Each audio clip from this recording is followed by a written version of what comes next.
ময়দা দিয়ে আজ আপনাদের সাথে দারুণ একটা ইউনিক রেসিপি শেয়ার করব।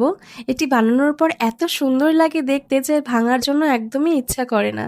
তো চলুন বানানো যাক। ময়দাটাকে শুকনো উপকরণের সাহায্যে খুব ভালো করে আগে ময়ান দিয়ে নেব। তারপর অল্প অল্প জল দিয়ে একটা শক্ত ডো বানিয়ে নেব। এবারে ছোট ছোট লেচি কেটে নিয়েছি। এই লেচিগুলোকে কর্নফ্লাওয়ার দিয়ে বেশ পাতলা করে বেলে নেব।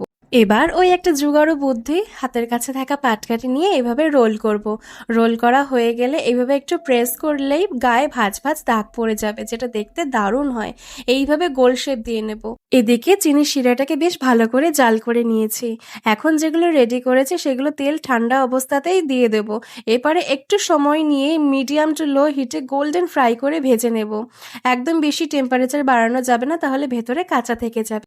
সুন্দর রং চলে আসলে যে চিনি শিরেটা রেডি করেছি সেটা ওপর থেকে দিয়ে 4 থেকে 5 ঘন্টা রেখে দিয়ে ঠান্ডা করে খাবেন, দেখবেন দারুণ লাগবে।